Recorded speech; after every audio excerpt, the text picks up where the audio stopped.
Good, happy Wednesday morning, July 13, 2022. I'm Riley King, and welcome to this Wednesday morning edition of the Riley King Newscast, right here on the Riley King Network. We have a lot of news to get to this Wednesday morning, so let's get started right now.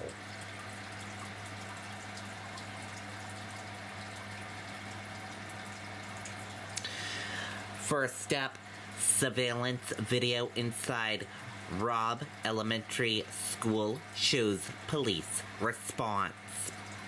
Let's take a listen to that video. A new experience is coming to New Hampshire, filled with excitement. A new destination, a place to experience tradition, experience cutting-edge innovation, experience history. The new 6-hour Experience Center. Well, tonight, there is new surveillance video from the day 21 people were killed inside Robb Elementary School in Uvalde, Texas. This is the first time we're seeing inside the school.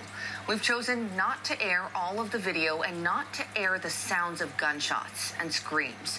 We are also not showing video of children or teachers. Well, still, we want to warn you that some of what you are about to see could be disturbing. At 11:28 on May 24th, the surveillance video shows the suspect crashing his vehicle in a ditch outside Robb Elementary School. A minute and a half later, two men approach the truck but are chased away by gunfire. At 11:33, school surveillance video shows the gunman in the building, walking down an empty hallway with his gun hanging down. He went into a classroom and started shooting. 3 minutes later, the first police arrive inside the school. 7 armed officers, some with rifles, some rush toward the classroom. Within a minute, shots are heard. The officers retreat and take cover. Then at 11:52, 19 minutes after the gunman got inside, more officers arrive, heavily armed, some with ballistic shields. They waited. 12:04, law enforcement is still waiting. At 12:21, the gunman fires more shots and police start to move down the hallway. Then at 12:50, 74 minutes after police first arrived, officers breach the classroom door and kill the gunman. Now, parents had been calling for the release of that video, and authorities plan to do that this weekend. Some of the parents say they are upset they didn't get to see it first. The newspaper that released the video says transparency and unrelenting reporting is a way to bring change. Okay, there you go on that video and that report.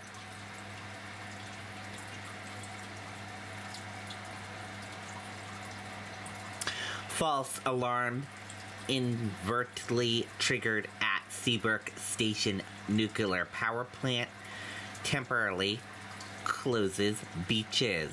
Residents say they were confused, frightened by false alarm. Let's take a listen to that video from WMUR News 9. A new experience is coming to New Hampshire, filled with excitement. A new destination, a place to experience tradition, experience cutting-edge innovation, experience history. The new 6-hour Experience Center. Jamie, high anxiety on the seacoast today, as you can imagine. A lot of people, including town officials and first responders, were left scrambling, trying to figure out if this alert was the real deal. Now, the false alarm was sent out right around 10:30 this morning. It was played on speakers at and near the beaches. The message said there was a problem at the Seabrook nuclear power station. It then urged people to leave the beaches immediately and to turn on a radio for more information. Beaches in Seabrook, Hampton, and Rye were temporarily closed. In a statement to News 9, the spokesperson for the company that operates the plant tells us the siren's activation was sent in error during testing of the system. Now, Seabrook Town Manager Bill Manzi says his office is usually notified of any testing, but he says that did not happen today. He says he is disappointed in the lack of communication from the plant. A lot of discomfort, a lot of anxiety, a lot of people's vacations interrupted. Naturally, if it's a real emergency, we want to get off the beach, but it was not, and it was just handled terribly. Also tonight, the governor's office says it is looking into seeing what happened here and how this could have happened. But in the meantime, as you can imagine, on a warm summer day like today, there were a lot of people lining the beaches when this false alarm happened. My colleague Jennifer Crompton is standing by live now with more reaction to all of this. Jen. Well, we're here among the summer homes and rental properties that line Seabrook Beach. Locals expressing their frustration to us that it did take so long to find out that it was a false alarm. Folks in and around the Seabrook Beach area jarred by an eerie message booming over the area about 10:30 this morning. There is a problem at Seabrook Nuclear Power Station. The voice telling people to leave the beach area at once, to close all doors and windows. Our friend's mom came running down and said, there's a problem with the nuclear plant. It's going to explode. You have to evacuate the beach. And we all were like freaking out, obviously. Everybody was kind of in a panic on the street, didn't know if we should leave, stay. A little bit of chaos. The announcement telling them to tune to their local radio station for more information.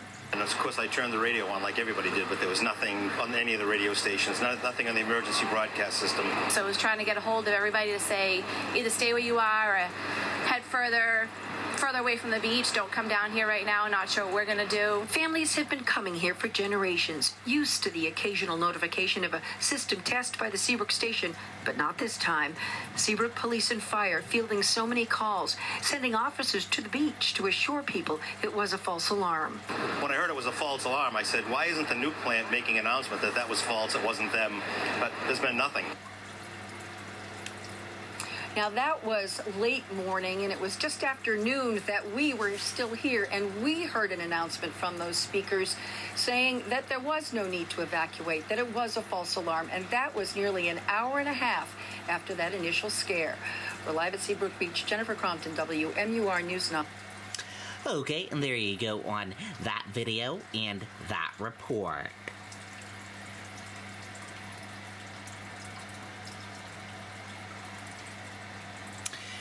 Severe storms leave impact across New Hampshire. Let's take a listen to that video from WMUR News 9. A new experience is coming to New Hampshire, filled with excitement. A new destination, a place to experience tradition, experience cutting-edge innovation, experience history. The new 6-hour Experience Center. We had alert weather today as severe storms crossed the state. You can see 293 practically disappear in this video as the rain and the wind picked up in Manchester. You can barely make out where the road is. Many of us experiencing that wind-driven downpour today. And take a look at this. That's Hampton as the storms moved through. Happened just a short time ago, so people still had a chance to enjoy the sun along the coast during the day, but you can see a very empty beach in that picture right there. And then how about this? A loon protecting her nest as the storms came through the lakes region today. Yeah, she wasn't going anywhere. The Loon Preservation Committee is saying several loon eggs actually hatched in this nest today. They're all safe now that the storms are over, and they're probably enjoying the fact that these storms have passed through pretty quick. That is a dedicated mama right there. Okay, and there you go on that video and that report.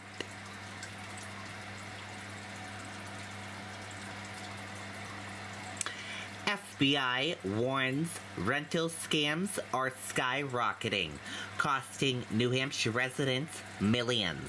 Let's take a listen to that video from WMUR News 9. A new experience is coming to New Hampshire, filled with excitement.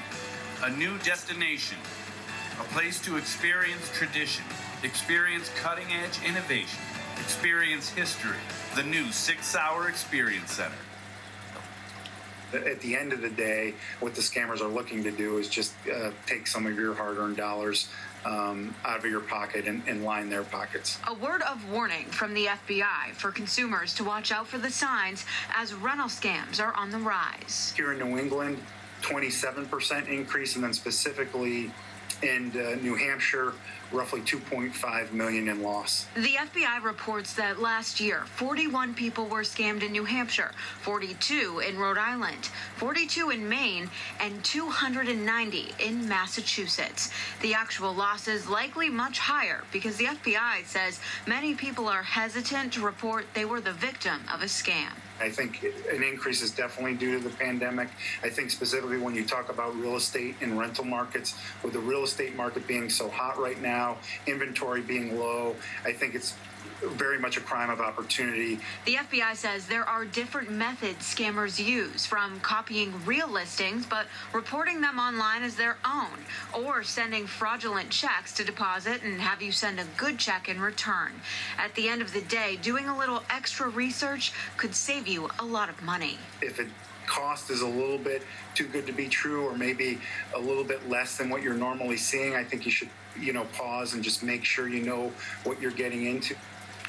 The FBI says if you fall victim to a scam like this, report it. You can call 1-800-CALL-FBI, use the Internet Crime Complaint Center, or reach out to local police. Live in the studio, Marissa Tansino, WMUR News 9.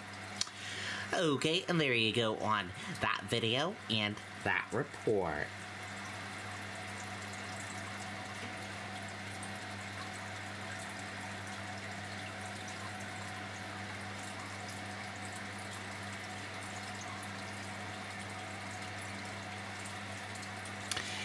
Deerfield Fire sparked by lightning, officials say.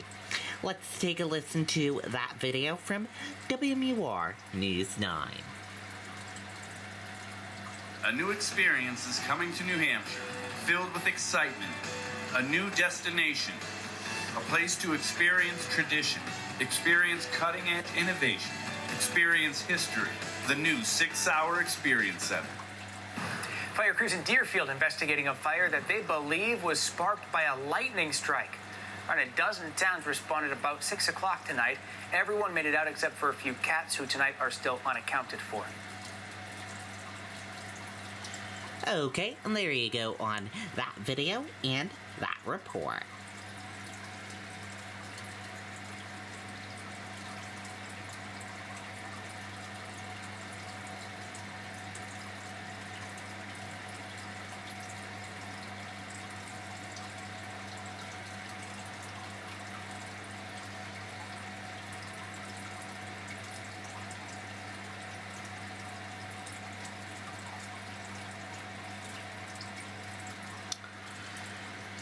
January 6 hearings, day 7 key moments. Let's take a look at that from ABC News.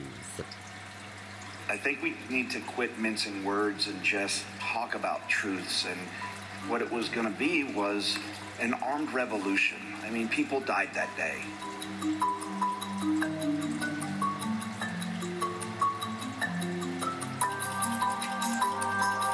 As you can see here, this proposed order directs the Secretary of Defense to seize voting machines, quote, effective immediately. But it goes even further than that. Under the order, President Trump would appoint a special counsel with the power to seize machines and then charge people with crimes with all resources necessary to carry out her duties. To have the federal government seize voting machines, it's a terrible idea for the country. That's not how we do things in the United States. There's no legal authority to do that. Let's return to that meeting at the White House on the evening of December 18. That night, a group showed up at the White House, including Sidney Powell, retired Lieutenant General Michael Flynn, and former Overstock.com CEO Patrick Byrne. After gaining access to the building from a junior White House staffer, the group made their way to the Oval Office. They were able to speak with the president by himself for some time until White House officials learned of the meeting. What ensued was a heated and profane clash between this group and President Trump's White House advisors, who traded personal insults, accusations of disloyalty to the president, and even challenges to physically fight. Did you believe that it was going to work, that you were going to be able to get to see the president without an appointment? I had no idea. In fact, you did get to see the president without an appointment. We did. How much time did you have alone with the president? And I say alone, you had other people with you, but right from his aides before the crowd came running? Probably no more than 10 or 15 minutes. I opened the door and I walked in. I saw General Flynn. I saw Sidney Powell sitting there. I mean, at times there were people shouting at each other, hurling insults at each other. It wasn't just sort of people sitting around on the couch, like, chit-chatting. You're asking one simple question as a general matter. Where is the evidence? So, what response did you get when you asked Ms. Powell and her colleagues, where's the evidence? A variety of responses based on my current recollection, including, I can't believe you would say something, things like this, like, what do you mean, where's the evidence? You should know, things like that, or, a disregard, I would say, a general disregard for the importance of actually backing up, say, facts. Sarah kind of challenged what she was saying, and she says, well, the judges are corrupt. And I was like, everyone?